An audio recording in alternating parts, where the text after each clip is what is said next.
Welcome to Watch, Review, Repeat. This is the podcast where two best friends discuss the latest in film and television and then do it all over again the following week. My name is Colton Brown, and joining me is Andrew Meadows. Colton Brown! We are getting into November movies, and I think we're getting good ones. We'll talk about it, but I'm excited about this episode, and I have been for a while now, so... Well, yeah, I can't disagree with you. We are indeed in November. That is an objective fact. And yeah, I think we do have some good things on tap, certainly for this episode, but in the future as well. I think we've got a lot of good stuff on the horizon. A lot of stuff we still haven't seen yet, to be fair, which we'll get into shortly. But we did see a little movie by the name of Ford v. Ferrari, which is what we're here to talk about on this episode. And whatever, we could say it right now. It's a good movie, You guys want to tune out right now? Totally cool. You're going to be missing out on some good news, some good Ford v Ferrari coverage, and maybe even a fun fact you might be missing out on shortly too. So, it's going to be your loss. But either way, I don't think it's a hot take. It's reviewing very well. Did well at the box office. So, I'm excited to talk about it. I think we've been excited for it since the first trailer came out. I'm pretty sure we talked about it, many months ago. Thought it looked good, had an excellent cast. Excited to see what, Logan director James Mangold had in store for us. And, come mid-November, here we are, ready to talk about it. So that's very exciting. Yes. Now, before we get going, I do want to give a quick shout out to our Patreon, which is a platform that we offer to our listeners if they want to help support us financially, just to sustain costs of hosting, equipment, stuff like that. It's just an easy way to basically pay it forward if you are so inclined. And we try to offer bonus incentives to entice people into doing such a thing. Right now, we have a bonus episode available on the Evil Dead franchise. It's what we did for Halloween. It's still up exclusively on Patreon as of recording this episode. It'll probably be up for the regular listeners relatively soon. So if you haven't listened by now, you might be thinking you might want to hold out for it. But I can tell you that we're going to be doing a series of bonus episodes on Star Wars pretty soon. We're going to hopefully do 3 bonus episodes covering each trilogy, and that is going to be one you will not want to miss. So if you have any interest in hearing that when it does come out, hopefully pretty soon here, at least the original trilogy one we're hoping to have up relatively soon, just head to our Patreon, patreon.com/watchreviewrepeat, or you can head to our website if that's easier for you, watchreviewrepeat.com, and then navigate to the premium tab up in the top left, and then click the Become a Patron button. It's $2 a month. It'll get you access to all bonus episodes that we do, including the Evil Dead one, which is up, including all the Star Wars ones we're going to be doing, anything we'll do in the new year as well. And you get early access to regular episodes as well. So a lot of cool stuff that we try to offer for Patreon as an incentive for people to kind of help us out. It's designed to be a two-way street, if you will, to bring in some cars and such, given that we're talking about cars on this episode. Race cars, dude. Race cars, exactly. That's what's going on that front. What's going on the fun fact front? Got a little fun factoid. It's no secret that I am in the automotive business, and I've worked with people that have worked under some of these people at some point in their lives, which is interesting. Don't get me wrong, well beneath these people. It's not like they worked immediately beneath them, but they worked at new car dealerships and stuff in the at least in the 80s. So the fun factoid is Lee Iacocca, who is a character in this movie. He's based off a real life person. He left. He once worked for Ford. In this movie, he worked for Ford, and he was a proponent for Matt Damon's character and Christian Bale's character. At least that's kind of what I gathered from his character. Anyways, he leaves at a certain point in real life. He left Ford, and he became the CEO of Chrysler. And he did that in the 80s. And he was a marketing. He did a very good job for marketing and branding of the Chrysler Group, which is pretty. He did a really good job in the 80s, at least from what I've heard by word of mouth by the people that I've worked with before, and with the internet and researching him and stuff. And he was a very successful gentleman. He was CEO of Chrysler Group from like the middle of the 80s or early 80s up until like 92, and he retired. But anyways, yeah. So I thought that was pretty cool. He left Ford to go work and lead a group, a competitor to Ford in the 80s, roughly 20 years after this movie. So 20 years after this movie takes place. Right. So pretty cool. Little fun fact.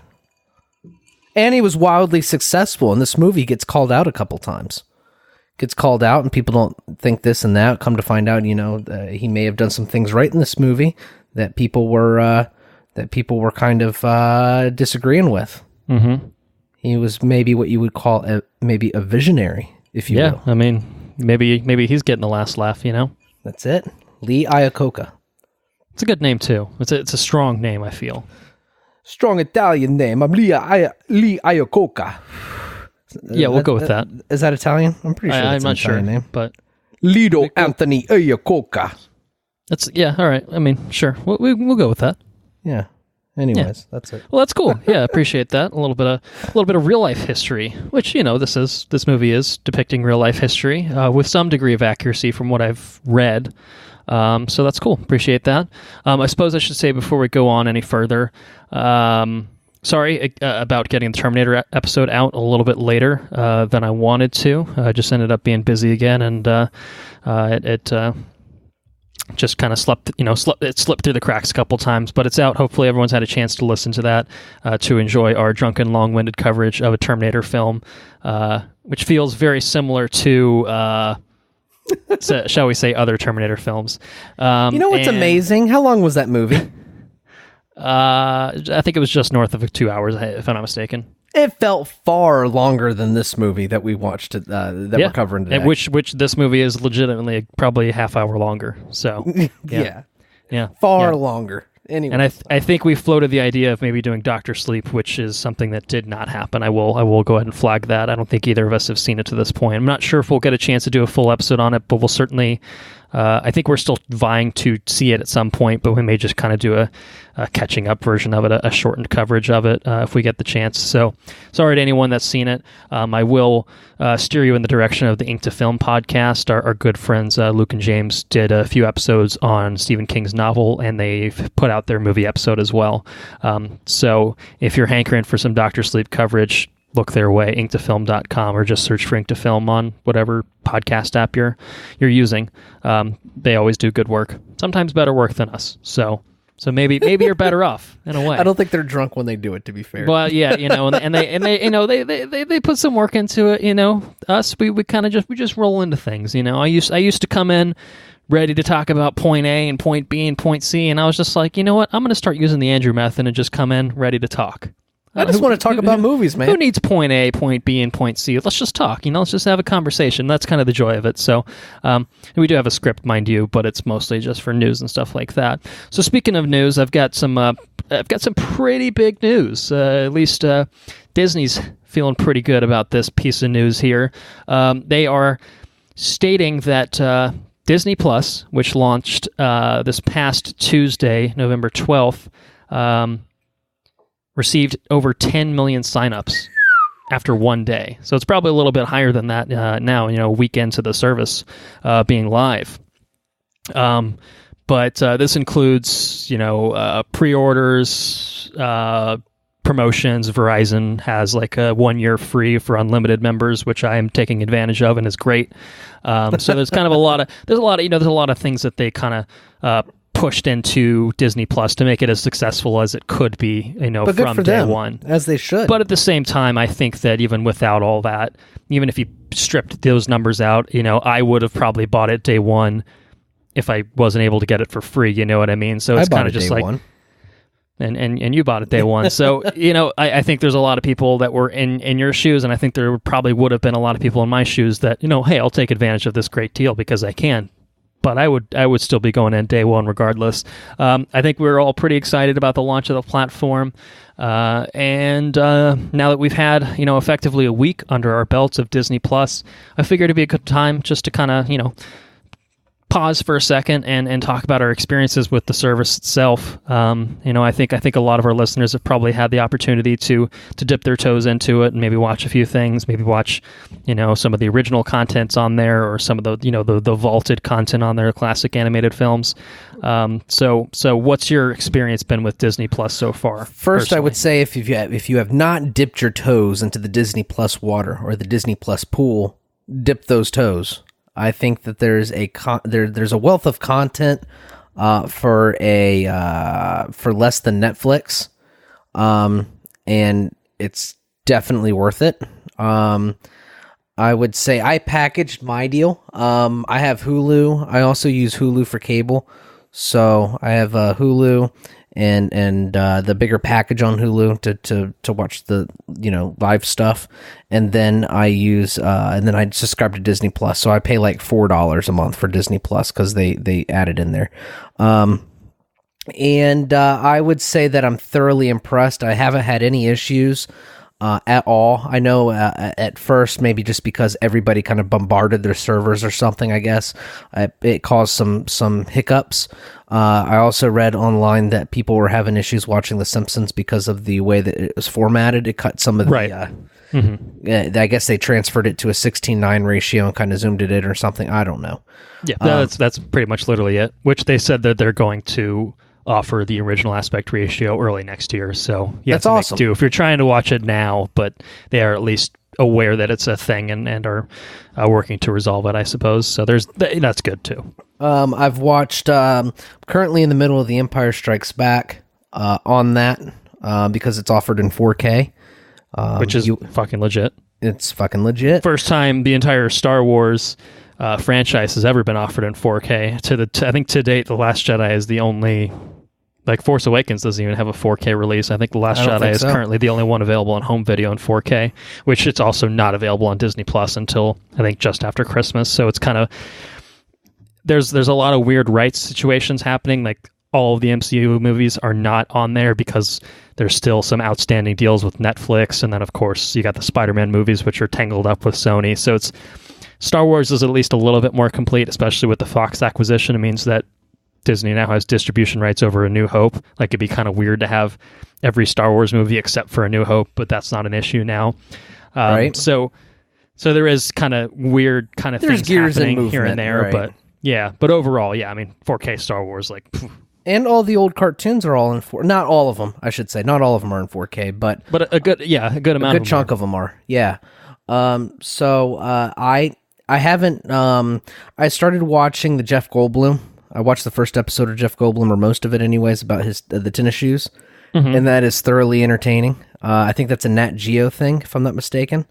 Which you also with Disney Plus, there's Nat Geo content on the service. Free solos on there. You got the Jeff Goldblum show on there.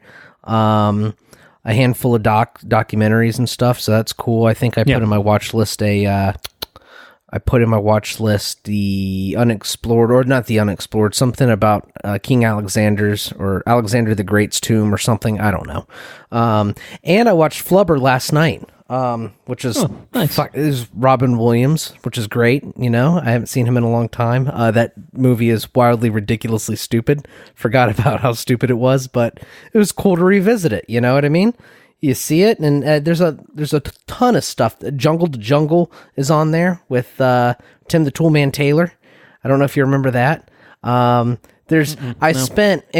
probably spent, I would say, a good hour just scrolling through the movies, adding things to watch list, and then scrolling through the shows. I'm starting to catch up on Rebels, which transfers awesome. It's beautiful. I don't have to hodgepodge a way to watch the show.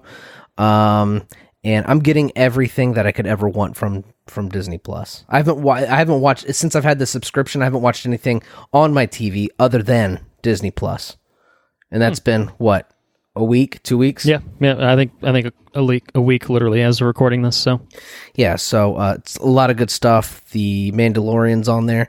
If you're not going to sign up for any other reason other than the Mandalorian, if you want to catch the Mandalorian, I would say that's fucking worth it. Yeah, I mean, you could view it literally as like, I'm paying what, $7 to watch The Mandalorian. Oh, and then I just also happen to have, a million other things that I can watch too. The Blu-ray for The Mandalorian, one season, a single season on Blu-ray in 4K UHD is probably at least $50, right? Surely. I doubt it, just because I think it's only 8 episodes. But you don't think they charge $50 for a 4K UHD set of season 1? I mean, maybe the retail price, the suggested retail price might be, but I'd be shocked if it was actually offered at that high of a rate. But yeah, I think the point is it's going to be cheaper to watch it this way. And it's in 4K, so it's convenient. And I got to say, I mean, at least in my experience, I know you mentioned people having issues early on. I think I didn't start using it until about halfway into the Tuesday that it launched on, and it seemed like maybe it kind of worked out the kinks by the time I got on there, because I've had no issues with it really whatsoever in terms Either of have I.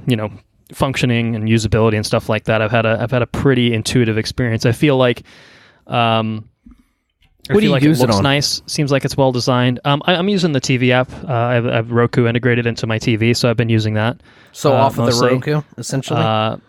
Yeah. It's effectively off of Roku, and then I've used it at Anna's place on her Fire Stick. So I think it's very similar. So I've been using it on the Disney Channel or not Disney Channel. On the Apple TV and the Apple TV channels. Because it's offered in the channels and in the app, so it's good, man. They designed a really nice application. It's intuitive. It works for me. I know some people complained about it initially, but I have had zero issues with it. Yeah, but I mean, it's one of those things. I have to imagine, as user feedback comes in, we'll continuously, I would think, be updating it, not just in terms of content, i.e., this movie's coming out now or anything like that. I think that I really do think they'll probably be adding more functionality to it. And I think some people have been like, well, why is there no real continue watching section, which I don't think there is. It does pick up, like if you get halfway through a movie, it picks up where you left off, but it doesn't, you have to go manually, I think, find the movie before you can get to that part. So there's no, like Netflix has like the continue watching blah, blah, blah, as soon as you kind of queue it up. And that's something that's like, well, that's probably pretty easily implementable. So I feel like that's something that would have to be in the pipeline. And for a day one, or for a first week launch of what you set, 7 million people? 10 million people. 10 million people, yeah. 10 million people. I mean, they own, maybe more people, they own sharing Hulu. an account, so they own Hulu. Right. They have the means and they have the infrastructure in place to make improvements or what have you, because it's you think when you think that someone's launching a new service and then 10 million people immediately sign up for it, and there would be more issues than there are, and I guess that's just it's just due to them owning Hulu and they have the insight to create such an application, and it works really well, I think. Yeah, no, I mean, I can't complain in terms of kind of my experiences. It's not to discount the fact that people have had issues with it. I think especially early on, that day one launch, I think people were having some trouble to getting on. But overall, yeah, I've been really happy with it. I've definitely, watched a few things that I haven't seen in a long, long time, which has been pretty awesome. Been dipping my toes into a lot of the classic animated films. I did rewatch it actually pretty recently because I got the Blu-ray of it, but I watched a Goofy movie again. I watched Little Mermaid. There you go. I watched Hercules, which was always one of my favorites as a kid. I always fucking loved Hercules. And they're all excellent, of course. Hercules, Heavyweights. Heavyweights. You've ever seen Heavyweights? I didn't know anything about Heavyweights, but no. It was apparently one of Anna's favorites. It's basically a bunch of kids that go to fat camp where Ben Stiller is like the guy that like takes over and leads the camp, and he's like super over the top and ridiculous about it. It was entertaining. I think it's one of those movies that it plays better if you have nostalgia for it, but it's still pretty entertaining, and it shares a lot of its cast with the first Mighty Ducks movie. Interestingly enough, another Disney movie. So I want to watch the soccer movie again. Did you ever watch the soccer movie? It's got the kid from The Sandlot in it. I think is who's in it. I don't think so. I love The Sandlot, which is on there, but on the poster, it's the kid with his like spread eagle and the soccer ball's hitting him kind of in the nuts, and he's just like, oh. I don't know. It sounds familiar, but I don't think I've seen it. I can't remember the name of it. I saw it on there, and I want to watch it again. I used to watch that when I was a kid. Yeah, and then of course, like The Mandalorian. I haven't watched the Jeff Goldblum show yet. I do want to. But what else? Yeah, I don't know. There's probably Lots been of some stuff, other things man. on there that I've watched. Star Wars. I started Star Wars too. So yeah, there's been a lot of stuff, and I've had a really great experience. So I just wanted to have a quick. I guess that wasn't a quick conversation, you might say, but I wanted to at least talk about it, kind of see how your user experience has been, and it's obviously a very successful launch for Disney. I feel like, I don't know, man. Like, I think both of us were really, really looking forward to the launch, and a weekend I'm thrilled with it. I'm really looking forward to watching more on it. And The Mandalorian, man, I think we'll talk about it maybe a little bit later in the episode, and I think we'll probably end up doing a fuller coverage of it when the series concludes, because they're doing the weekly releases on it. But I'm very happy with my Disney Plus experience thus far. So good on you, Disney. Continue to own the world. So Cheers. Cheers. We'll take a paycheck. If we want to, give us a little bit of a kickback, we wouldn't mind. And also, wouldn't hurt. I think they're doing all right. They could spare a few grand. I mean, we're not asking for much. Not much at all. Yeah, chump change. All right, so that's Disney Plus. Check it out if you're so inclined. I think there's a lot of value there. Let's talk about some other news. Let me turn it over to you. You got some good news you want to share? So I think the biggest news news that I have is Capcom. Is it Capcom? Should I say Capcom? I don't see it. I don't actually know what you're talking about, but nothing on the news involves Capcom. Who? Sega? You thinking about Sega? Looking yes. for Sega? Sega, yes. And Paramount. Paramount would be the other company involved, I think. Paramount released a new trailer featuring for the newly designed Sonic the Hedgehog. Yes. Mm-hmm. And it is a definite fucking yes. I went from it still looks like a potentially very shitty movie, but I'm actually kind of excited to watch it in a weird way. But Sonic looks fucking great. Do you think he looks great? This is such a massive improvement. It is honestly shocking that they ever thought it was acceptable to use that original design, that original horrifying design.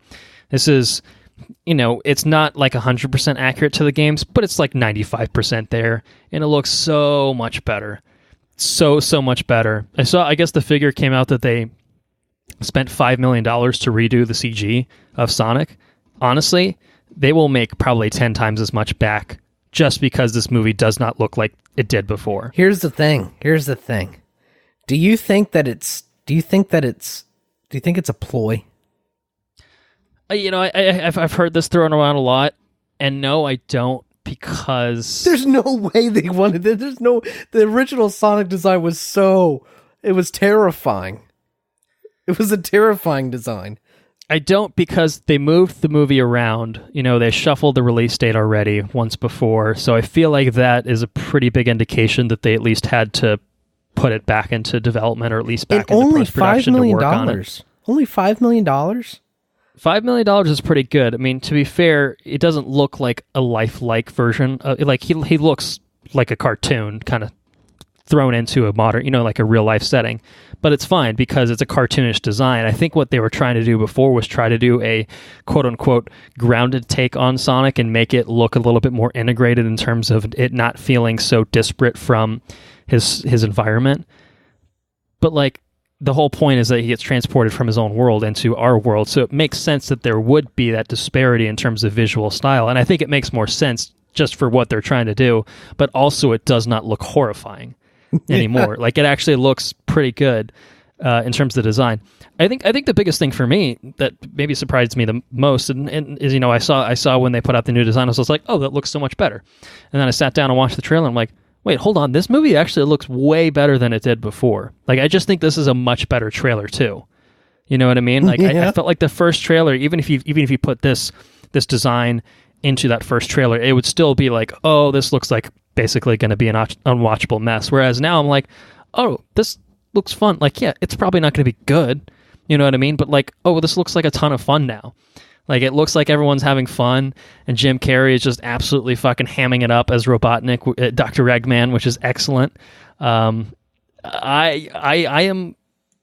in on this, man. Like not even out of a morbid curiosity way, and not in a way of, oh, I think this is going to be really good, but like, I think this looks really entertaining. Like, unabashedly, it's not just a, oh buddy, like, let's see what this turns out to be. Like, no, I'm in on this. February 14th, I'm going to be there. I'm going to be in theaters. I'm going to be speeding to my local cinema to watch Sonic the Hedgehog, and I'm all about it, man. So yeah, I mean, even if it was a marketing ploy, hell of a marketing I just don't think it was, because it feels like why would you go through all that effort when you probably would have just had most of this goodwill up front? When the question is when was it originally supposed to be released?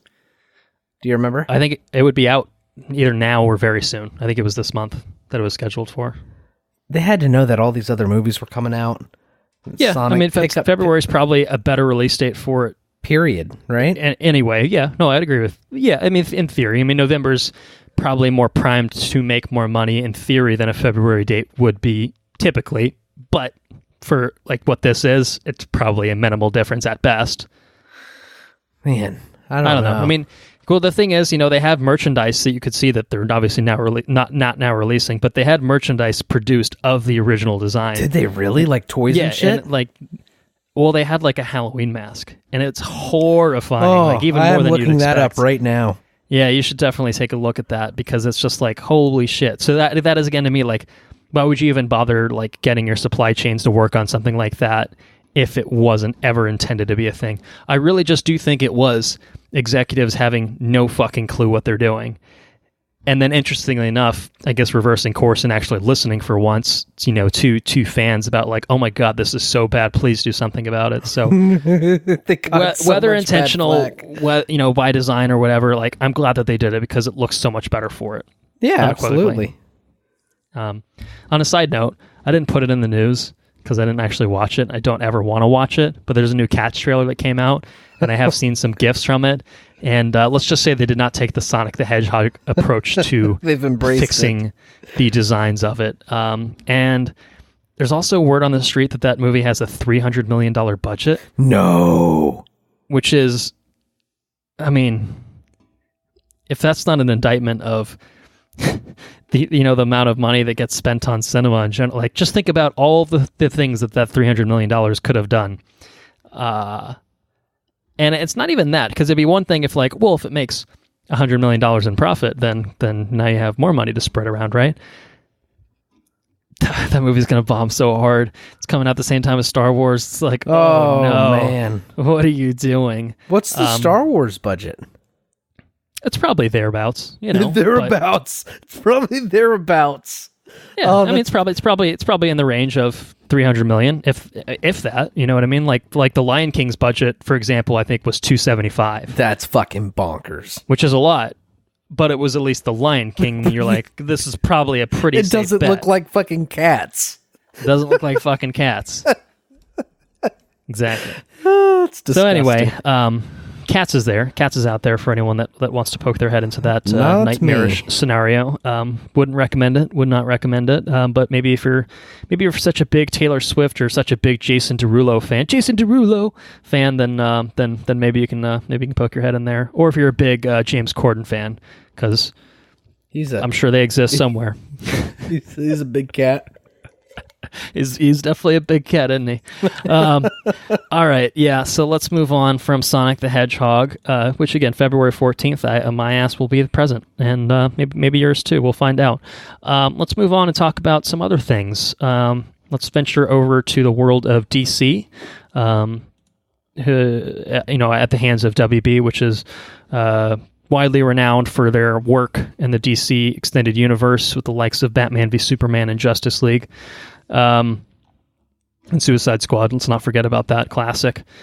No, all kidding aside, DC has announced that Black Adam, which has been sort of announced / rumored, I guess, for years and years now, is officially coming out, and it's officially going to come out around the Christmas season of 2021, December 22nd, 2021. It's going to star Dwayne "The Rock" Johnson as Black Adam, who is basically... is he like anti-Shazam? He's basically anti-Shazam. Yeah, he's kind of his nemesis, but also sometimes not always a bad guy either. He's more of an anti-hero type character, I think, as he's currently depicted. And I think that's kind of more probably the direction they're going with this. I don't think it's intended to be like a straight villain movie or anything like that. But The Rock is still attached. They actually put out a pseudo concept art kind of thing. I think it was partnered with Boss Logic, who's done a lot of photo manips and stuff like that. But I think it has Jim Lee's signature on it, so I think he worked on it to some extent too, announcing the release date, kind of showing what The Rock is going to look like in costume. And he looks like he's wearing a Shazam costume with the Black Adam coloring, and he looks like The Rock. So, it looks good for what it is. Stuff behind him? It's very smoky behind him. It's very dark and smoky. Yeah, okay. He's kind of like flying. He's like floating there. He's kind of got the lightning around him. His cape's a little tattered, and that looks pretty cool. But it looks good. Cool. Yeah, and it looks cool. And I'm excited to see The Rock finally get the chance to do this role. I feel like he's been talking about it for years and years and years now. I think at one point Black Adam was supposed to be in the Shazam movie, and I think we did get like a very subtle kind of reference to him. But it didn't actually happen. They obviously did the movie with a different villain, and now that they're doing this, it kind of seems like maybe they'll build to those two characters sharing the screen at some point. Which could be a lot of fun. Yeah. So that should be pretty good. So I'm excited to see what they do with this. And I guess come a couple of years from now, we'll be in cinemas waiting for that, and maybe we'll be enjoying a nice Christmas as well. So Black Adam coming out December of 2021. Look forward to it if you're so inclined. Also, # release the Snyder Cut while we're on the topic of DC. I don't know if you've seen anything on this front. What? So Zack Snyder's been pretty outspoken since, he stepped away from Justice League. Since Joss Whedon took over the final cut of the film, did a few reshoots. They put Justice League out. It was a big bomb. It sucked ass. Everyone knows the story. It's a tried and true story of a movie failure. And kind of since then, like, Zack Snyder's put out like concept art on his social media platforms, and there's been a kind of small contingent of DC fans, DC stans, you might say, who have been clamoring for WB to come out and release the Snyder Cut of Justice League, his original intended version of it before Whedon got his grubby little mitts on it and did what he did, which has probably improved the movie to some extent, because it was reportedly an unwatchable mess, is what Zack Snyder's early cut. It was apparently very dark, not surprising, but also just absolute trash. And so people have been really kind of like hankering, like let's get this Snyder Cut out there so we can see what it was. But it's mostly just been Zack Snyder doing it, which makes sense. But I think the past few days, Ben Affleck, retweeted the # release the Snyder Cut. Gal Gadot got in on the fun. I think Ray Fisher, who played Cyborg, got in on the fun as well. So some people are thinking maybe it's like a viral kind of campaign, and maybe they'll put it out on the HBO Max streaming service or something like that. But I don't know. I will say this: if they do # release the Snyder Cut, I will watch it, but I'm expecting it to be worse. Even though that seems like a tall task, I fully expect it to be unwatchable. So. If nothing else, if they put it out there, it means I don't have to hear anyone ever say release the Snyder Cut again, and maybe we can finally get Zack Snyder to stop making movies, which I think would be a victory in and of itself. So yeah, go ahead, release the Snyder Cut, do it. So anyway, that's my DC corner. I apologize for that little tangent. Oh, I have a little tangent. What other news you got? I got one on the DC cut. I saw Ford v Ferrari with Sarah, and we got an IMAX presentation of the fucking Harley Quinn and Birds of Prey, and the emancipation of one Harley Quinn or something. I can't remember the fucking title. Yeah. As soon as it popped up, as soon as Margot Robbie, is that her name? Yep. As soon as Margot Robbie popped up as Harley Quinn, I hear Sarah go, I was like, yes, she's on the same page. We had to suffer through it together. Might have been worrisome if there was a different outcome. Yes, but no, she's definitely on the same page, and it was gratifying to hear because that movie looks like shit. That looks bad. That's my opinion. Anyways, moving on. I have news for you. We have Mark Wahlberg, who's been in the talks. We're talking about if we're talking about the Atom, in Uncharted and stuff. Mark Wahlberg is actually finally joining the talked about forever. It feels like a long fucking time. The Uncharted movie, pretty much literally a decade now. Almost a decade, right? Has it been a decade? Mm-hmm. Anyways, so we have Tom Holland playing on Uncharted, and I think he's supposed to play the main dude, Drake. Nathan Drake, right? And I think at one time Mark Wahlberg was supposed to play Nathan Drake. Is that right? That is correct. Yep. He early on, and it's Inception. He was going to be Nate. So. Nathan, yeah. So now Mark Wahlberg has gotten to the point where I think if he's not playing Nathan Drake, he's got to be playing Sully. He's playing Sully. They announced that he's playing old Sully Sullivan, whatever his name is, probably not. Which is Victor Sullivan, Sully.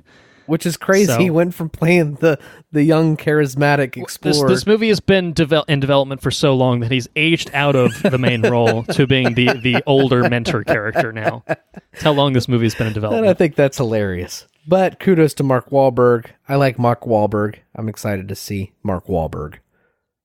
Yeah, it's fine. I don't know. Do you think he'll have a big bushy mustache? He better. I'm not watching this shit. See, I think, if they made this movie actually probably when it would have been age appropriate for the two people I'm about to mention to play these characters, I would be much more excited. Like, Marky Mark's fine. Funky Bunch aside, he's fine. I like Tom Holland, obviously. It's directed by Travis Knight, who did Bumblebee most recently, did Kubo prior to that. So, it's all pretty good. But if they had made this when Nathan Fillion and Bruce Campbell were age appropriate, can you imagine a Nathan Fillion, Nathan Drake with a Bruce Campbell Sully? That would have been... That's the dream for me. Holy shit, I never even thought about that. Was that a thing? Nathan Fillion didn't he do that little short film thing? We talked about that a while back. Wasn't that with Fillion in it? Yeah. Like a 10-minute short film on YouTube? Yeah. I mean, he was arguably too old at that point, but if you could pluck them out of time and bring them in. He would be the dude. Bruce Campbell would be fine right now. Like, Sully being older is fine. I just think Fillion's probably maybe a little too old to be like a Drake in his prime, unless you wanted to do an Uncharted 4 older Drake. But I mean, ideally, you would want to catch him in that in the Joss Whedon show. Firefly. If you got him in the Firefly era, he would have been, I think, right about perfect. But alas, I mean, this is obviously just skewing younger in general. Tom Holland's early 20s. Mark Wahlberg's maybe in his 40s, probably in his 40s, but probably not more than his early 40s if I had to guess. So, you think, how old is Mark Wahlberg? Do we know how Mark? I don't know how old Does anyone know? Mark is. Does Google know? Let's find out. I feel like Mark Wahlberg's probably in his mid 40s, 46, 48. All right, okay. He's you were closer than I thought. I was thinking like 43, 44, but anyway. Like I said, I think it's still skewing younger. I think Sully in the games is probably 50 or 60. I would say 50, 60. Yeah, I still think Bruce Campbell would probably fit very well. Yeah, but anyway, it's not happening. This is what we're getting, and I'll go watch it. I think it sounds all right. Cool. Yeah, as long as they actually make the fucking movie. I want like a Goonies, like Indiana Jones fucking approach to this movie. Yeah, hopefully we get it. I don't think they're adapting any of the games specifically, but just keep that tone. It's perfect. I just want a fucking adventure movie. I want an old school adventure movie. That's all it needs to be. No more, no less. That's it. Just give me some good fun, and I'm in. Yeah. All right. So that's what I got for news. That's cool.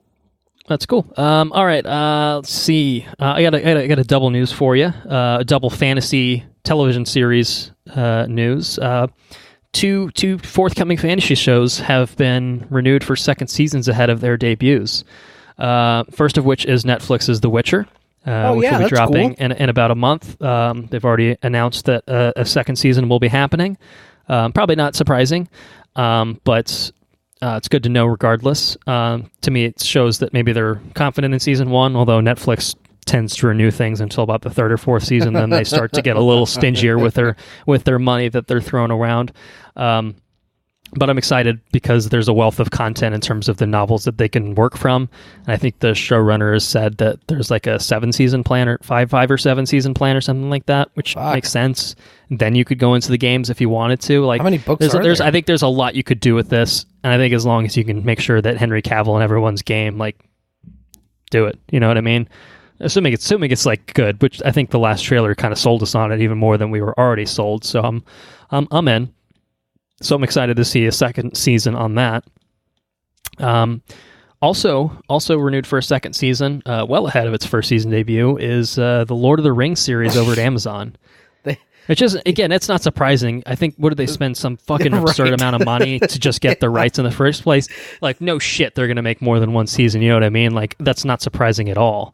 But it's kind of a weird thing that they're doing. Or I don't know, maybe it makes sense, but so apparently they're going to be shooting the first 2 episodes of the first season and then taking like a 3-month production break to basically figure out what they want to do with season 2.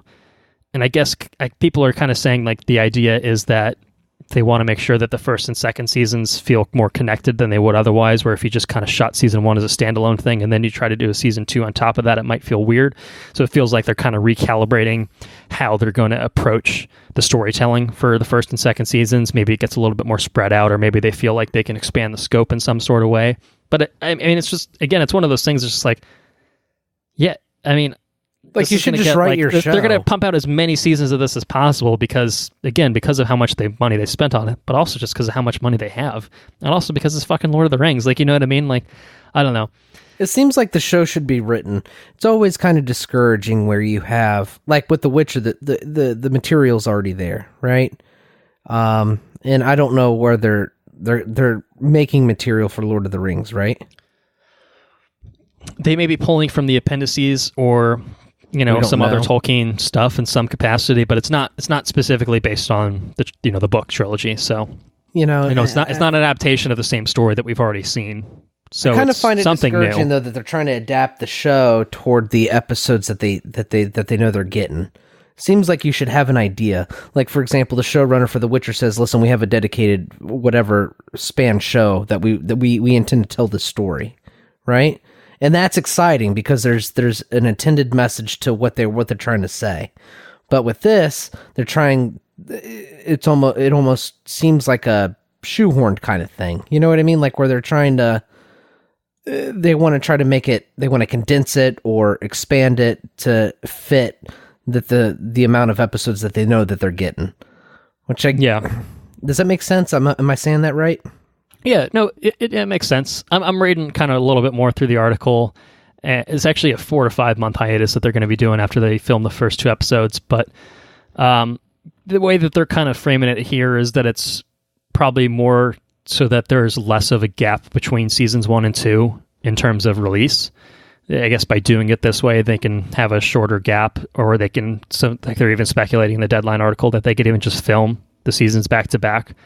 Okay. That way, there's a pretty short release gap, I guess, which is, that's kind of a one way to do it, as opposed to, dropping it and then Lord of the Rings is this intensive thing that probably takes a long time to shoot, a lot of post-production work and stuff like that you have 2 years before a new one comes out. So I can kind of see it from that standpoint, but it does still feel kind of odd. Like, I agree with you, like, is this a story that needs 1 season, or is it a story that needs 2 seasons? Is this a story that could go for 10 seasons? Like, that's something that you feel like... What are you trying to say? What are you trying to do? Well, that's just it. It's just like, it feels like you should kind of know, at least have that in your head, right? Like, we have a beginning point, maybe a middle point, and an end point.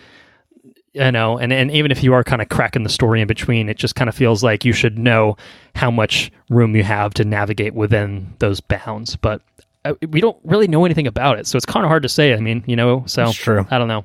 Pure speculation.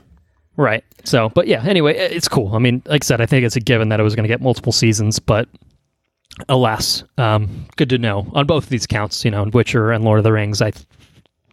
These certainly are on paper shows that I would like to watch multiple seasons of. It remains to be seen if that's going to be worthwhile to do so, but by all accounts, it seems like that will be the case. So good news, I'd say. And speaking of shows that have a beginning, middle, and potentially an end, I don't know about the end. Well, yeah.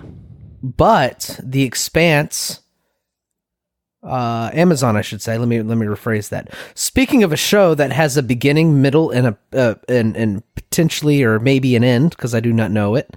Amazon has released a not a fourth trailer, but a official trailer for The Expanse season 4, and it feels good, and I am excited, very excited to see what's going on with everyone involved in that show. Me too, even though I still haven't watched the third season, but I will. It's not my secret project, which I'll talk about later. But I have about a month, I think, to watch at least the third season. I would like to do seasons 1, 2, and 3, kind of back to back if I can. Oh man, you set your goals high. I know, but yeah, I've only seen season 2 once, and it's been so long, and I watched it when it aired, and that shit sci-fi quality that I really want to go back and experience it through the Blu-ray. Terrible. Or even Amazon streaming would probably be fine now, but I think I have the Blu-rays of all 3 seasons, so why wouldn't I just do watch them that way? I watched this because I'm not too fussed about spoilers. I have read a little bit ahead. I think this is past where I am in terms of the books, but I'm not too fussed about it. It looks great. Production values seem aces. Cast looks awesome. The visuals look stunning. The story direction seems very interesting, which is another thing that I'm just like, oh, now that I can see where they are, I'm like, oh, I would like to build to that point. Like, I don't need any real reason to see season 3, but this just kind of propels me even further into thinking, oh yeah, I need to do that thing I should have done 2 years ago or however long ago it was, Right. So yeah, I'm very excited to see where they go with it. In terms of endpoints, just to kind of close the loop on that, there are 9 planned novels for the series. This would be drawing, I believe, from the 4th novel. 8 books have been released. The 9th is forthcoming sometime next year, I think is the expectation. So it's about done. So it's not quite done, but it's almost done. Right. And they're not even halfway through technically the book series in terms of adaptations. So as long as old Jeff is opening up his pocketbook, then I think that maybe we will be able to see The Expanse to the better end, which would not have been possible in sci-fi, obviously, with how much they effectively didn't give a shit about the show. So this is awesome. Really looking forward to it. I think now that it's on Amazon, it's an all at once drop.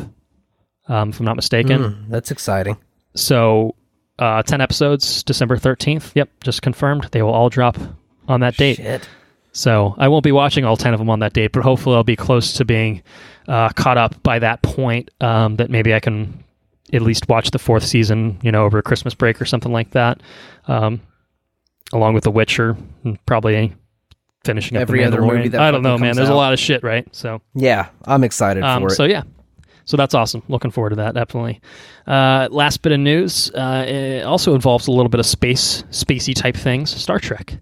A little bit different, a little bit of a different vision of the future than The Expanse gives us, but also somewhat of a interesting take on the future, I would say. And we've received word via Deadline that Noah Hawley, the creator of a little television show by the name of Legion, is apparently going to write and direct the next film entry into the Star Trek franchise. Damn. The expectation is this will continue the Chris Pine kind of version of Star Trek. I know a lot of there's people obviously have kind of been with. What's that? I know a lot of people have a problem with the show, or with the movies, anyways. I feel like a lot of people liked Beyond pretty well. I think Into Darkness was kind of where people lost. Felt it kind of lost a little bit of its luster from the reboot. I'm excited to see what they do with this. Noah Hawley's an interesting choice for sure. I mean, Legion, haven't finished it technically, but what I did see I really liked. He directed Lucy in the Sky recently with Natalie Portman, which I think got kind of mixed reviews, but it looked kind of interesting from the trailer. So I think that having someone like him involved is pretty exciting. I think that this thing's kind of gone through a little bit of its own sort of development hell. I think for someone was, there's been a couple, I think, directors attached to it. There was the one point where it was supposed to be Chris Pine versus Chris Hemsworth, where he meets his time traveling father or some shit like that. I don't see anything about this in this article, so they may have abandoned ship on that plot line. / Chris Hemsworth has better things to do at this time or something. And I think there was pay disputes. I think Chris Pine balked over some pay disputes, or maybe it was Hemsworth. I don't know. There's too many fucking Chris's in Hollywood, so it's hard to keep track of them. But yeah, it sounds like maybe Paramount is riding the ship on this, and they're ready to move forward. And I mean, this is early stages. He's going to write and direct it, which implies that nothing's been put on the page yet. You know what I mean? So this is probably at least a good few years off, if I had to guess. But interestingly enough, the Deadline article is still saying that the absolutely fucking bonkers Quentin Tarantino R-rated Star Trek film is still intended to be made at some point. It's considered a separate project that they're not shelving. But what is that? I don't know. We still don't know what that is. But I don't know. Does Paramount know what they're doing in the franchise? I do feel like Noah Hawley's a good choice for it, but there's clearly some issues as far as Star Trek is concerned. Well, I think the TV side of the house, I think, is doing pretty well, though. I think people like Discovery pretty well, especially the second season, I think. And then I think people are pretty high on Picard, which is not out yet. I don't even know. I don't think it is, but maybe it is. I don't know. But anyway, I think people were excited about that at least being a thing. So anyway, Star Trek. There you go. There it is. There it is. All right. Do you want to dive into the main content for this week? I am ready to dive into the main content this week. All right. Ford v. Ferrari, written by Jez Butterworth, John Henry Butterworth. By the way, those two, some of the most English names you could find ever. And Jason Keller, directed by James Mangold, stars Matt Damon, Christian Bale, John Bernthal, Catriona Balfe, Tracy Letts, and Josh Lucas. American car designer Carroll Shelby and driver Ken Miles battle corporate interference, the laws of physics, and their own personal demons to build a revolutionary race car for Ford and challenge Ferrari at the 24 Hours of Le Mans in 1966. Stock box office real quick. This registered a number one debut, did pretty well for itself, $31.4 million in its opening weekend, stands with a worldwide total of $56.2 million. So looking good on all the fronts there. Well, as we've kind of alluded to already, it sounds like it might be deserved. I think CinemaScore it got an A or an A+. It's doing really, really well. Like, it's getting some pretty good public buzz. So that brings us to talking about Ford v. Ferrari. Again, it's one we've been looking forward to for quite some time now. Let me ask you, I guess, before we get into the substance of the film, how did you watch this? Did you take an IMAX trip or a Dolby trip or anything for this? I took an IMAX trip for this. All right. I saw it in Dolby. I wanted to see this in a premium format. It felt like it was something that would thrive on that. So I was just curious. All right. So tell me about your IMAX experience and, just tell me about your feelings on the movie. I think it's a beautiful movie. I think it's a well-shot movie. I think it's a very well-edited movie. I think it's a long movie. And I think it needs to be said that it's not all about race cars. There's a lot of drama in there, and right. It can make for a slow burn kind of a deal. But when it hits hard. And I think it gets exciting, and I think they do a really good job of putting you on the edge of your seat during the races. And it's loud, and it's man, it feels like you're racing a car, and it feels really exciting. Gets you real excited and pumped up to do it. Doesn't help that I went to a go-kart racing place in Tampa the night before, and all I could feel is the vibration of the race car, of the go-karts in my hand. I just felt like I was racing that go-kart the whole time. And I was pumped. It was really good preparation for this movie, actually. And there's a lot of character development, and you feel a lot for the characters, and you really get to know them in the 3 hours that you're in there. I feel like it's a 3-hour movie, right? It's got to be close. It's 2.5. 2.5. Okay. 3 hours with the 30 minutes of previews that come before. That's probably what it is. Yeah. And well shot, well acted. The score is great. They do a good job of making it's a strange thing because I've transitioned from really noticing a really good score to really appreciating the ambiance of the setting. Sound design to me, I think it started with Mother, to be honest with you. But when you can take inanimate objects and make characters out of them, I really You're an inanimate fucking object. I really appreciate that though. It makes you feel so much more for the environment the characters are in, and especially with like First Man did it with the shuttle.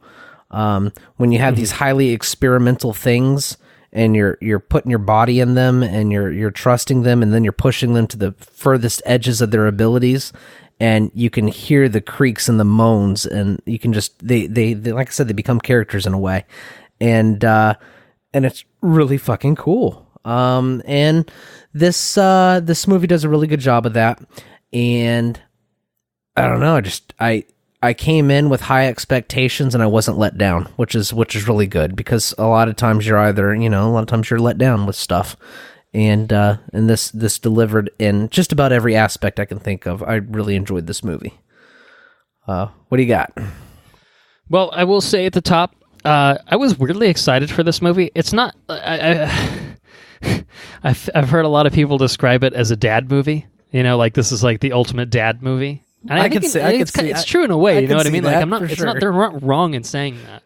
I was going to invite my dad to go watch it. it's a total dad movie. I didn't see it with my dad. I saw it with my girlfriend, and it's. I guess it's just funny to me how excited I was for it. I just flagging that as just kind of like I'm like taking a step back and thinking like, why am I so excited for this movie? Because I'm not a car person. I don't know anything about Le Mans other than it's got cars and fast cars, and they go vroom vroom. And I kind of expected how it would end, although I got that wrong. I figured, it's going to end in this way. Otherwise, why are they making a movie about it? But it didn't. It didn't quite end in the way that I expected to. I didn't know the story behind it. I know what a 4GT is. You know what I mean? Like from playing racing games and stuff like that. But there's a lot of stuff that I just didn't know about this. So there was nothing that really like. I don't know why I was so excited, other than like it just had some really good fucking trailers. It had some, and I like Matt Damon, and I like Christian Bale, and I like John Bernthal, and I thought James Mangold has done pretty good work overall with Logan, 310 to Yuma, also with Christian Bale. And so like I don't know that there was any like one thing that was just like, it's a different level of excitement for something like a Marvel movie or something like that, where I know it's going to be my shit. But I was just like, I have a strong feeling this is going to be my shit. And like, I was like, 2.5 hours, no big deal. Like, it was weird. I was just like, like there's a lot of things here that I'm just like, why am I so all in on this? Exactly. But I was. And I didn't feel let down, which was nice. Like I felt like it really lived up to my weirdly lofty expectations. I was thrilled with this movie. Like I said, I wanted to see it in a premium format because I knew that the racing sequences in particular would really, really thrive on having that extra little oomph to it, and I thought Dolby was an excellent choice for it, because the Dolby seats kind of have the rumblies built into the seats, so, and like when there was racing sequences happen, it was excellent, man. And like sometimes I feel like movies don't take advantage of that technology with the Dolby seats. That's fair. But this was not the case with this one, and the sound is great. It's got the Atmos sound, and it looked great. I also went, as a side note, there's a brand new theater that just opened up in Center City in Philadelphia, so that was the first time that I got a chance to check it out. And they have a Dolby there. They also have an AMC Prime, which is a pseudo Dolby thing, like a big D. It's maybe like the Big D, but it is not the Big D. So I don't think it's as satisfying in any sort of way. Or uncomfortable, depending on your perspective on that sort of thing. I don't know. Who's to say? But yeah, I wanted to see it in Dolby, and I'm glad that I did, because I really felt like it elevated, I think, everything that worked about this movie, which was pretty much everything, I would say. It's extremely well shot. The cinematography is excellent. The racing sequences are thrilling. They're visceral.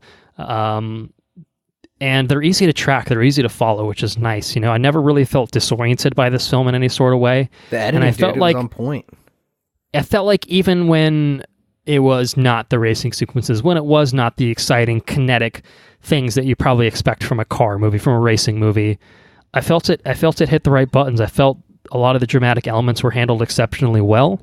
I felt like, maybe because I'm taking a corporations class right now, it was kind of interesting to just see a little bit more of the inner workings of Ford at the time with Henry Ford II, with Iacocca, and that fucking asshole Leo Beebe, whatever his name is. Jesus Christ, what a dick! I gotta say, as a side note, I think that anytime someone casts Josh, like, he is typecast as a fucking asshole.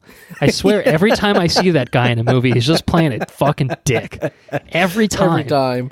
Like, every movie I've seen, he's just a huge fucking prick in it. He's good at it, so apparently that's why they keep calling him up for it. But God, what a punchable face, and the hair, everything. Every time.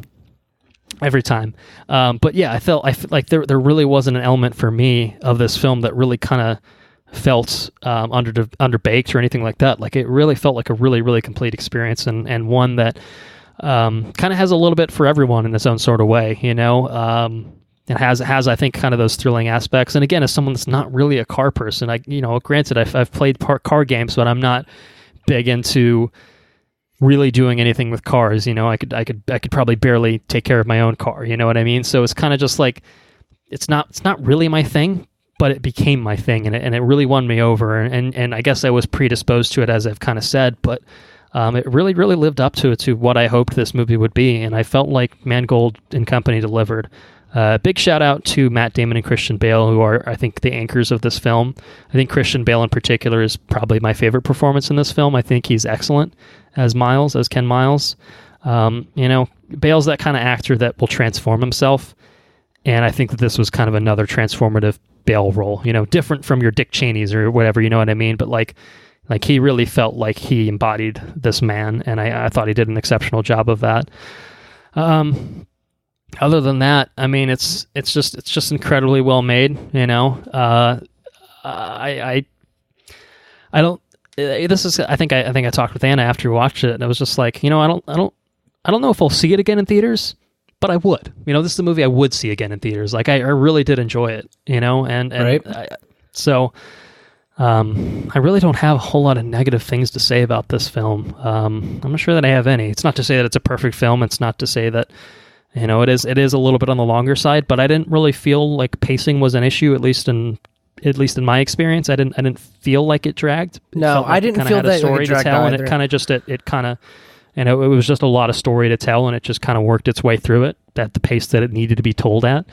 I guess if I had to say one thing, and I don't think this is really spoilery to say, I actually would have liked to have seen more of the inner workings of how they developed basically the Ford GT40. I felt like they kind of glossed over the nitty-gritty aspects of how they put this car together. Like, it was more concerned. Right. It was more concerned with the human drama of the friendship, the testy friendship between Shelby and between Miles, and with Shelby and Miles butting heads with Ford and then the Ford execs and stuff like that, and Ken's relationship with his wife and son.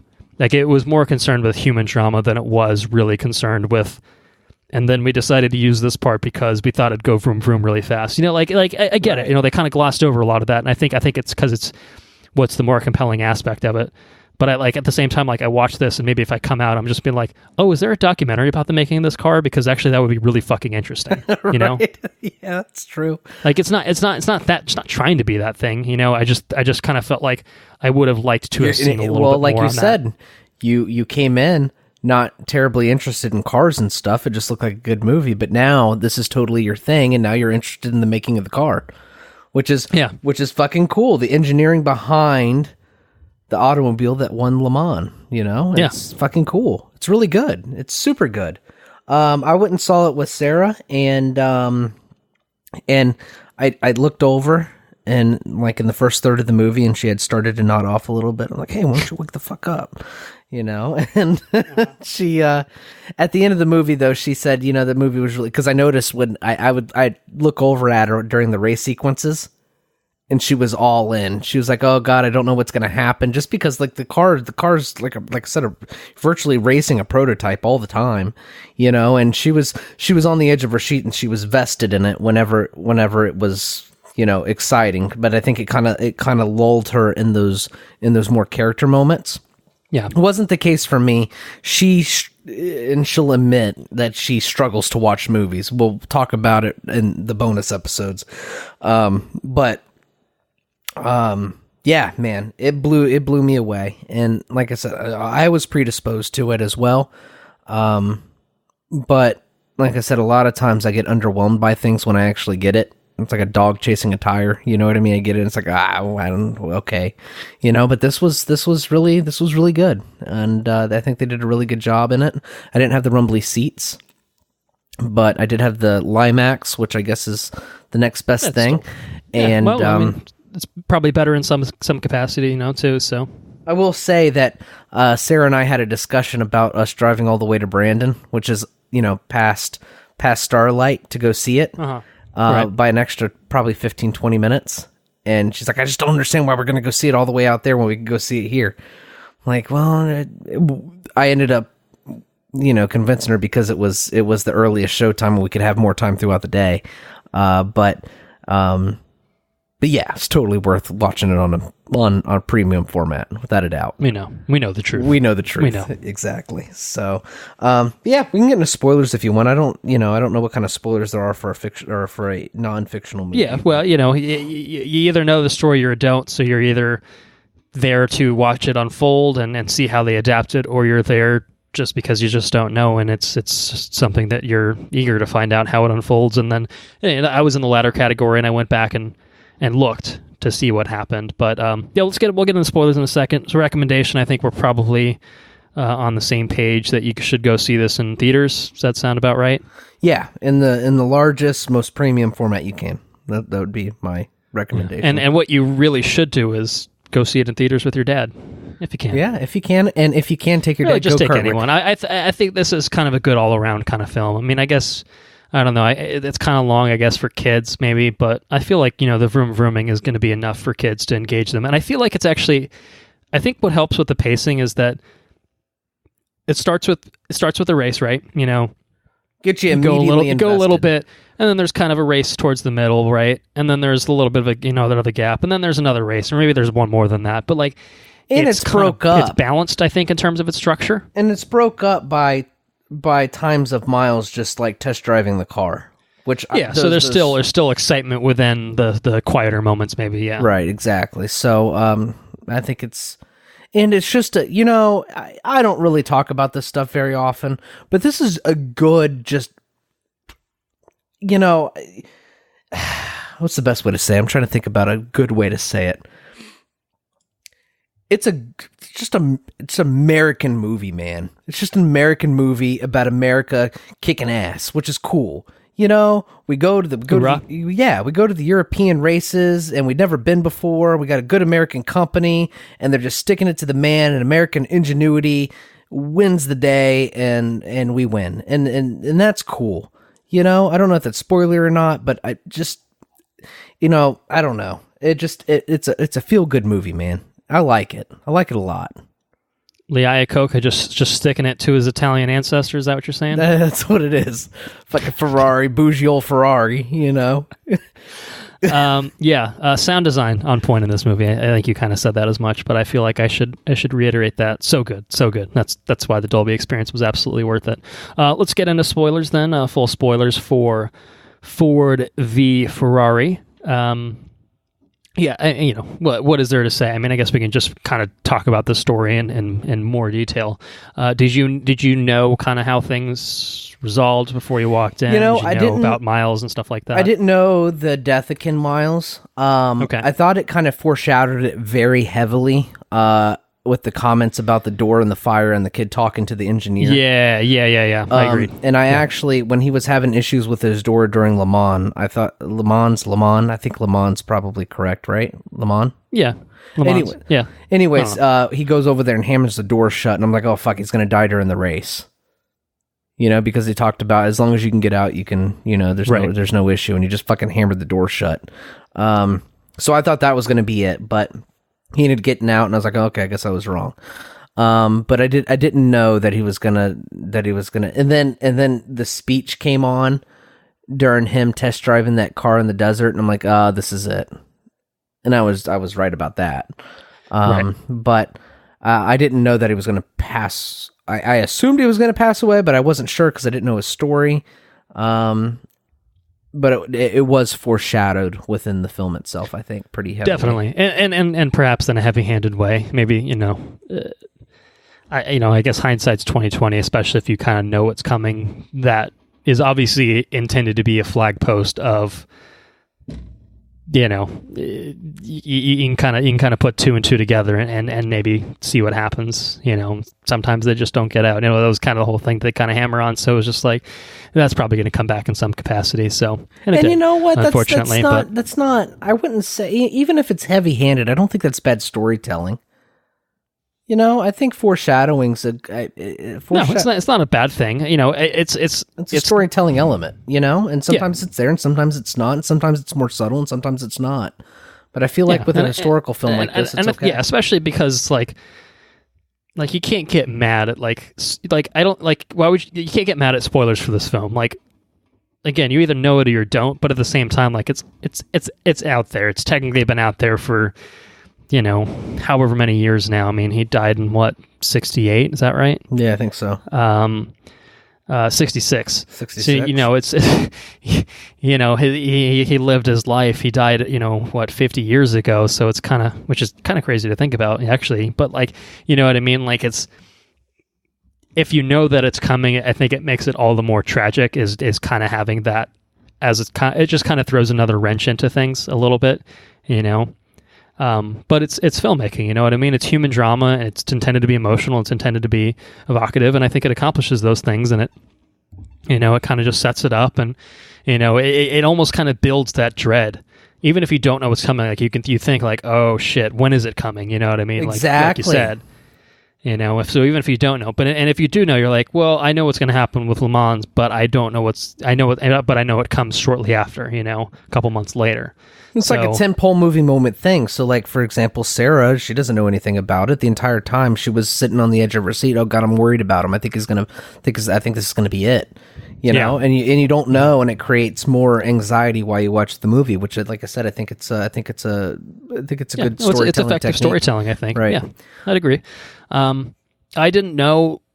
I mean, I just assumed that Ford would win at Le Mans, but I didn't know the circumstances in which they would win, especially in terms of how Miles placed in the finish. And I looked it all up after, and it happened exactly like that. And apparently, it was the suggestion of this fucking absolute douchebag to have the lined up photo finish with all the GTs. So, I didn't see that coming. How did they actually win? I didn't understand that. So or how was it a tie? It was a tie, right? It was effectively a tie. Well, in a way, I think so. So I think Miles technically passed the finish line first. I don't know. I think they basically were all right at the same time. It was effectively a tie, but I think the other two teammates started at a further position. So because they traveled technically a further distance in the exact same amount of time, they were awarded like a win on a technicality. And so he didn't get first place as a result of that. So I think that was literally it. I think that's basically how it works. Is basically the technicality. He just drove a further distance, so we have to declare someone the winner. So he's the winner now. Gotcha. Which is shitty, obviously, for Miles, who was smoking them all basically until he. Which is a hard thing to declare. How would you declare that if you were like a car length away? But you started out 2 car lengths behind. Would you still technically be the winner even though you crossed the finish line first? Do you see what I'm saying? Like if my car is parked 2 cars behind you and I finished a car length away from you, even though I've crossed the finish line first, is this other car still the winner because he started 2 car lengths behind? No, I don't think so. I think the idea is that because they all crossed at the same time, or effectively the same time, that's how they went to the winner. I don't know. Yeah, but like I said, I was like, oh, I don't know. Like that feels like really? Did that really happen? And then I looked it up. I was like, oh yeah, I guess it really did. So. And there was a thing, when I left the movie theater, I was like, that's so shitty. Like, how did Ken Miles of all people agree to do that? But then it's a testament to the character development of the character in the movie, and potentially, I guess, the character in real life. He struggled with that sort of thing and teamwork and this and that, but then he conquered 3 records, I think, within one race. And so he set the personal, like the lap record, and then that's when he's like, he felt his accomplishment, I guess, was significant enough to try to be that team player. Yeah, which is, and like his wife, I think his wife said in the movie, good for him. Good for you. Good for you. It was really touching. It was a good moment. No, it was really well done. And it's a good kind of, end point for him as a character. And assuming that's obviously true to kind of show the meaning of him as a person and kind of what he was able to accomplish on a personal level there, but also, again, assuming it to be accurate, kind of how he was to develop, especially amongst the testiness of his relationship with Shelby and stuff like that. Like, it was a really, really good moment, and it really sold it. I like how the film began. I really enjoyed the beginning of the movie. Hey, listen, you can't race anymore. Mm-hmm. With Shelby, and then at the end of the movie, it ends the same way. I thought it was it was a good kind of parallel structure there, which is good. Yeah. That actually just reminded me of something. So I did enjoy the start, and I enjoyed the parallelism there. The one thing I kind of felt maybe was a little half-assed, like it almost felt like an attempt at edginess without really doing anything meaningful with it, is the fact that they kind of, once Shelby kind of retires from the game because of his heart condition, when we see him wake up in the trailer, it's like littered with booze everywhere. It kind of just seems like Shelby's going to be a personal train wreck. But then they kind of just dropped that angle for basically the entire movie. It seemed like it was kind of just a weird sort of thing of just like, oh, is he going to be a raging alcoholic, and that's really going to affect his personal life? It's never called out in any sort of discernible way. But it kind of just felt like he's got issues, but we'll kind of hand wave him because he's got this new thing. So he's like it felt almost too straight laced. And it's not to say that I don't know a thing about Carroll Shelby the man. You know what I mean? Like he could have been a saint for all I know. He made some, but cool it just kind of felt like that we do know that. But it just kind of felt like a weird thing to tack on as like a character trait of just being like, this guy's in a rough spot. Like I guess kind of felt like if you were going to do that, you should have either explored that or just danced around it a little bit more entirely instead of hinting at it while not really embracing it.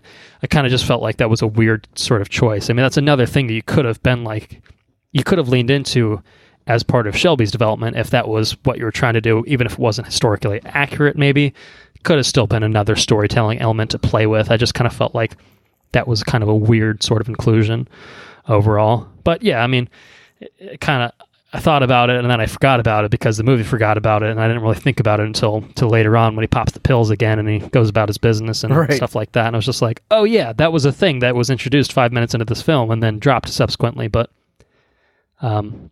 anyway, yeah, it's a good movie. A lot of good stuff in it. Racing sequences are excellent.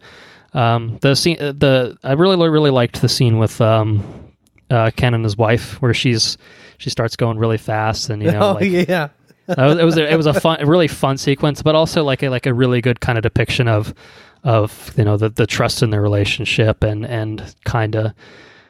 I felt like it was I felt like an attempt to try to give her more character, and in a lot of movies like this, I really feel like that's the character that kind of falls into the background, and I think there's maybe a little bit of that here, but I felt like they at least tried to make her a bit more active and an obviously important part of Ken's life, and I thought that was pretty well done. And obviously his son's important to him too, and I felt like that was Ken's angle, was I've got a family, and even though I have this passion, I still love my family, I still care for my family, and I might be a abrasive kind of personality, but I still he felt very human, and I felt like he felt very tethered to his family, and I felt like that all those aspects I thought were handled really well too.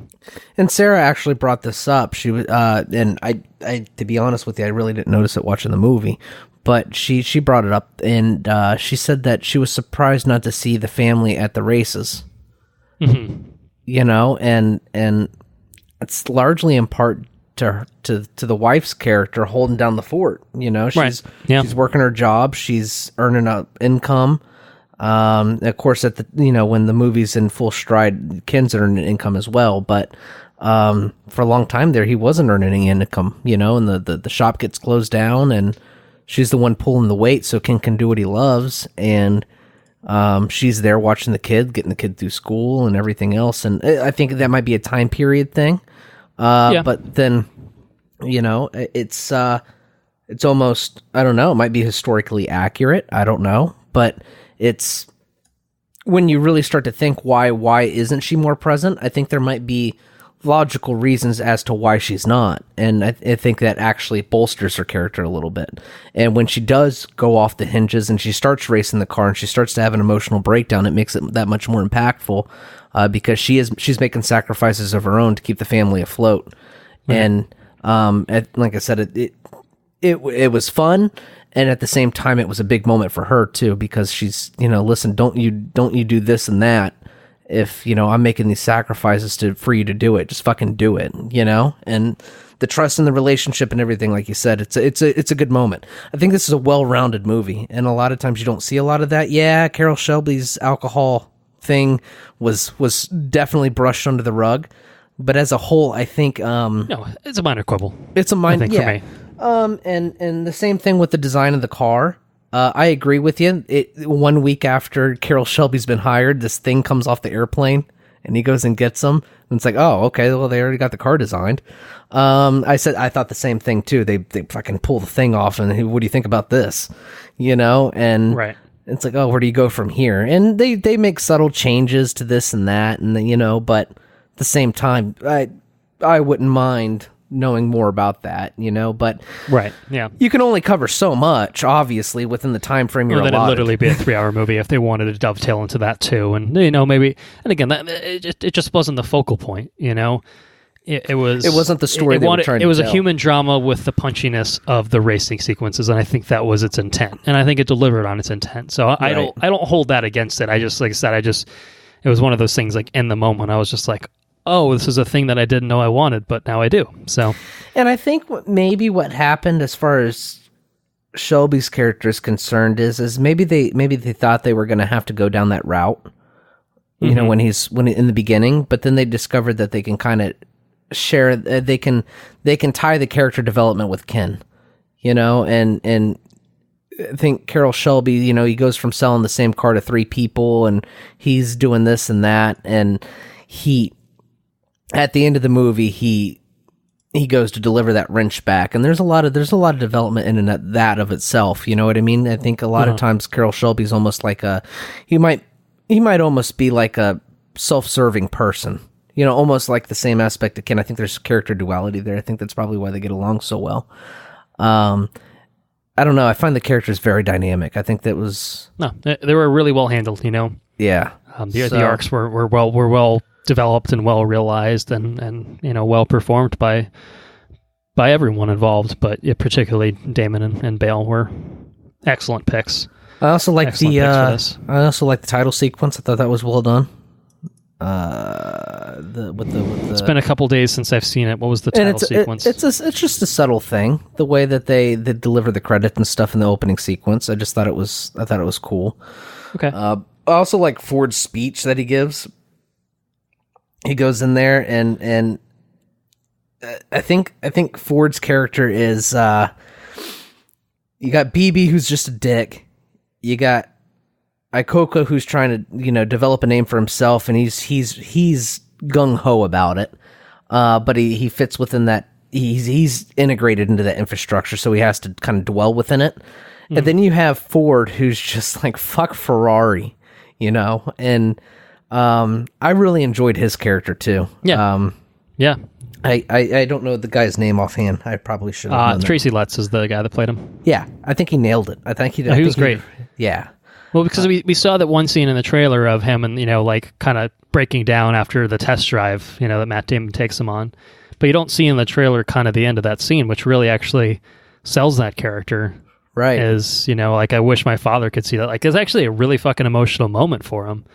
And in a character that's kind of a Terminator-like personality throughout the rest of the movie of just being like, you do your jobs better or fuck Ferrari. He's been pretty kind of business until that point, and then that's kind of the one point where it's just like, oh, there's a lot of pressure on this guy because of the legacy, of Ford, because of his father. Like it was actually like a small kind of intimate moment with a character you probably wouldn't really expect to get that from. Mm-hmm. I think in most movies, he would just be the one note business tycoon. You know what I mean? Like that would be his guy. That would be his character. I think it adds so much more into it because he's out of his element, crammed into the small race car. Mm-hmm. And that's another. Yeah. It's another thing where the setting is almost a character in and of itself. I don't know, man. I think my perspective on films and stuff and their ability to transpose those kind of elements into characters and whatnot is growing on me a lot because I notice that more and more with well-made movies. Yeah, for sure. But for sure. Anyways, I digress. That's all I got for Ford and Ferrari. I think anybody. Yeah, that's about all I have. It's nice to see John Bernthal in a role where he doesn't appear for 5 minutes and die. So, yeah, I haven't had one of those in a while. So that was nice. He's a good actor, dude. Yeah, he's awesome. I like seeing him pop up in things.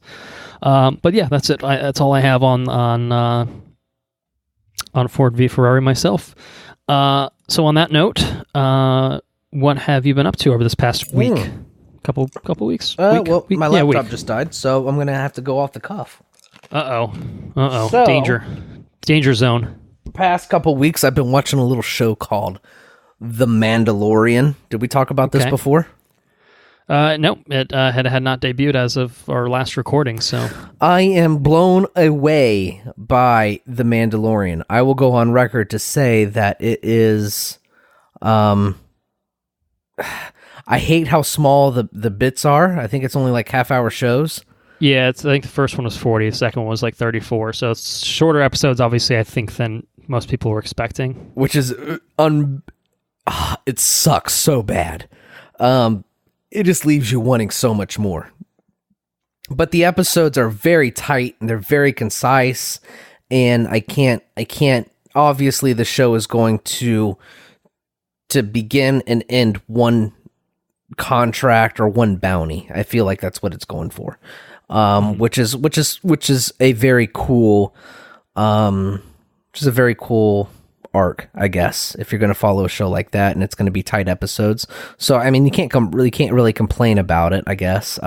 If it keeps the budget high for that short of episodes, I mean, if you got half hour, you got a 4-hour span of content there with a very high budget and just really tight filmmaking, I'm definitely okay for that. I'm always an advocate for tighter shows. And I think this is about as tight as you can get. But it's awesome. It's super good. I think I read somewhere that people, I forgot the article, but they said that it's the best thing to happen since the original trilogy. I don't know if I'd go that far, but it's definitely aces as far as Star Wars goes, and I'm all about it. It feels, I think it's closer to, I think it's probably closest in terms of what Lucasfilm has done recently to Rogue One, where it feels very authentically Star Wars, and it feels very close in style and feel to the original trilogy. Whereas I think the sequel trilogy, especially with The Last Jedi, has kind of developed its own language, its own kind of feel. And I think Solo kind of was not quite original trilogy, but pseudo original trilogy, and I think Rogue One was very, very original trilogy in terms of its flavor. This one to me feels authentically Star Wars in terms of the visual cinema of it, in terms of the visual language of it, while still offering somewhat of a unique spin of it's Star Wars, but it's it's like basically a full-on Western at this point. Yeah. A lot of people have Go ahead. I was going to say a lot of people have kind of talked about how it feels almost video gamey in terms of its structure so far, where it's kind of just, you have basically a faceless protagonist who doesn't speak very much, kind of goes on quests, and even like the second episode almost felt like a side quest type thing where, I got into some shenanigans and I gotta fix this by going on a fetch quest or something like that to correct the side quest, and now I'm back on the main quest, maybe starting in episode 3. And episode 1, I've got to upgrade my gear, which I can do now because I got this shit from that quest. So it's like it is actually very RPG-esque in terms of its feel and structure, but I like that a lot, and I think that's why I am enjoying it so much so far, is because it's a very simplistic story, but very stylishly told, and it feels like genuine Star Wars. I love the sequels. Myself, I think Force Awakens and Last Jedi are excellent. But this is definitely my shit. I'm very, very keen to see where it goes in the future. It does feel very Star Wars. It feels like the creators authentically know. They just... By creators, do you mean Johnny V? Johnny V. Johnny V has a clear understanding of Star Wars, which is cool. And Dave Filoni. Dave Filoni, the Star Wars guru himself, obviously. Learned from the god himself, George Lucas. So George McClunky Lucas, as he is sometimes known. But it is it's definitely the most exciting, and it's probably, I'm probably partial. I definitely have a bias, actually. It's not definite, or it's definitely a bias. But I think it's cool. It's got badass moments in it. I find the characters interesting. You have the faceless protagonist, but you're wondering what's more. You can already sense a development in his character. It's not even really a development. I think he's predisposed to it. I think he's you just don't know a lot about him, so it's inherently interesting, I think. So Disney Plus, I watched The Flubber, like I said earlier. I watched what else have I watched? Been watching the Sean Spicer do the dancing on the Dancing with the Stars with Sarah. She's into that show. She doesn't fall asleep during that shit. What else have I been up to? I went go-karting, which was really fucking cool. These electric go-karts, indoor racing. It's real intense. Got third place at a 9 or 10 or 12 or something like that, which isn't as cool, but I still think I did pretty good for my first time racing the go-karts, which is pretty neat. What else was there? I think that's about it. I don't think I've watched anything completely out of the ordinary, other than, like I said, Flubber, but I gotcha. What else was there? I feel like there was something else, but I can't remember. So I'm just going to say that's it. I can't really think of anything else. I gotcha. All right. Well, I don't have a whole lot to talk about on my end. I was going to bring up The Mandalorian, but I think we've pretty well covered that territory. I think moving forward, we'll probably touch on it, maybe in less of a spoilery capacity, because I think it'll probably make sense to, as I think the show gets deeper, I think it'll make sense to kind of hold back on that sort of conversation, and maybe we can kind of just touch on it as we're watching it. And then we'll do maybe a full spoiler deep dive when it's all out. Okay, that's fair. When it's all out. So I think we'll like I said, we'll touch on it. But I think moving forward, I think our hope is when it does finish airing, which will be January-ish, maybe December, maybe. I think early January. Hopefully, we'll be able to do a full episode on it and touch on it with kind of a well-rounded kind of look at it, having seen the complete package. And especially if the episodes are as short as they are, I feel like kind of having it all together will really, we still got, I think, 6 episodes to go. So there's a lot of characters we've seen in trailers that haven't been introduced yet. What's the angle, and like you think it's one bounty, and I agree with you. I think that's the way it's structured, but where do they go with that? Because it's a tantalizing kind of storyline that they've set up so far. So I'll be curious to see how it proceeds, how it resolves and such, and we'll get into that hopefully in some detail moving forward. I got one thing I can talk about. I already talked about my Disney Plus stuff, so no need to rehash that as well. I think it's time for me to unveil my secret project to you, my good friend. What is your secret project? Well, before I get into what it is, I just want to say to reiterate what I said on the Terminator episode, is that there's 2 reasons that I've held this a little bit closer to the chest. I don't even know what it is. Because you don't know what it is, and that's part of the joy of telling you what it is. The first reason is I'm really, really excited to see how you react on air, because you legitimately don't know what this is, and I'm hoping you're gonna. I'm hoping our listeners will enjoy the reaction that's forthcoming as much as I will. So here it is. I'll give the second reason after I tell you what it is. I'm doing a full watch of all the CW shows from where I left off.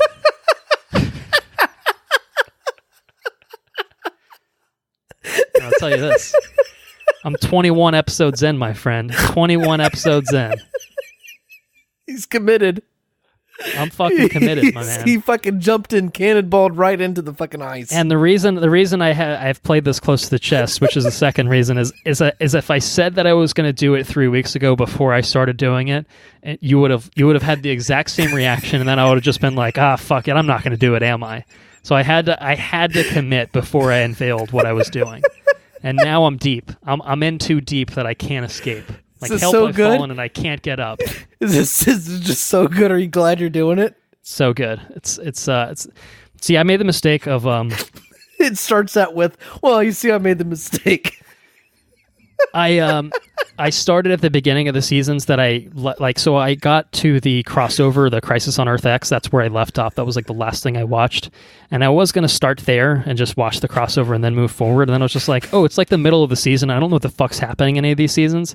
So I went back and started from the beginning of each season, and then I've actually remembered surprisingly more than I thought I would have from any of those episodes that I watched. But there's some real stinkers in the bunch, you might say, and imagine that. And I probably could have been. I probably would have been just fine, just reading some synopses and then just kind of moving forward from the crossover. But that was after I'd watched like 6 or 7 episodes, and I'm just like, I'm committed now. So now I'm 21 in, and I'm almost on the Crisis on Earth X crossover, which means I think I actually have a big checklist of it that I'm working through, and I think there's a grand total of about 200-ish episodes, including the ones that are currently airing. So it's a big endeavor. I honestly, the only real reason I wanted to catch up is because I think that the Crisis on Infinite Earths crossover looks pretty fucking awesome, like what they're doing with it. I'm really excited, and I kind of felt like if I watch that, I want to have the full context for it, and so I figured might as well start and finally make my way and catch up with everything. So it's a process so far.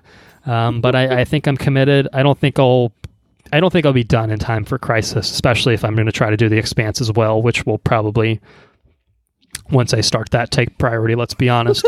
But I have grand ideas, my friend. I have grand ideas, and now you've heard them. You're 21 in. So there you go.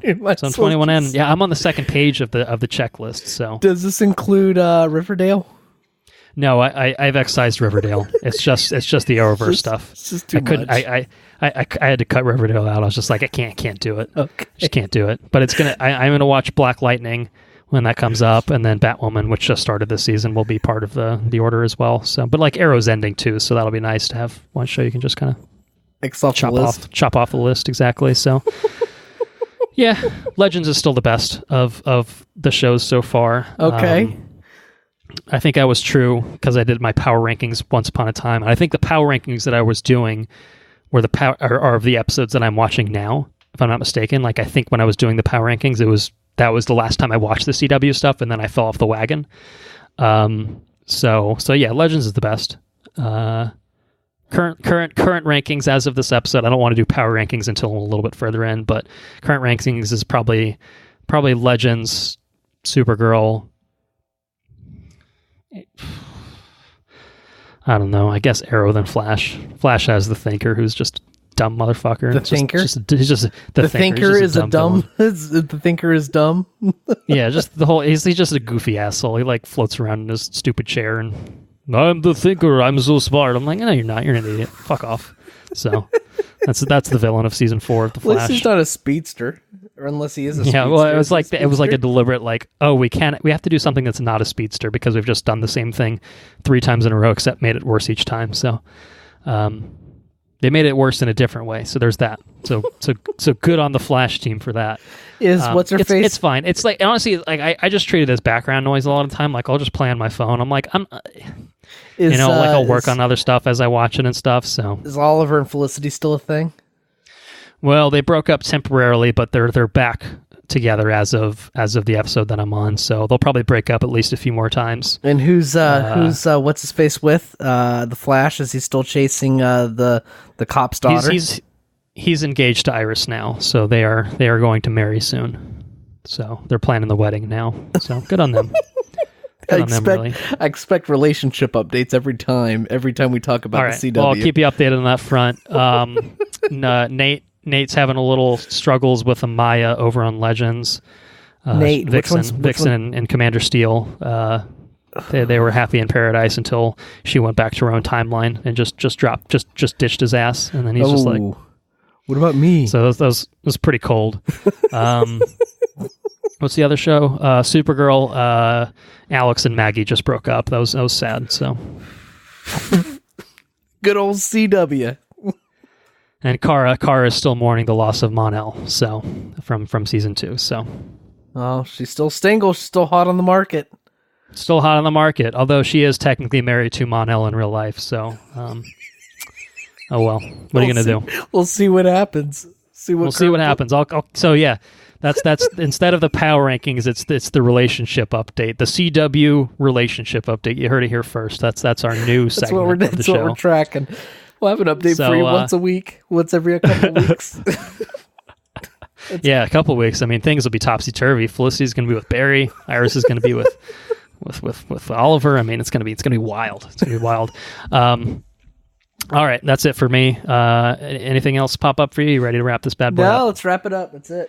All right. Thank you all for listening. If you enjoyed what you heard, please spread the word.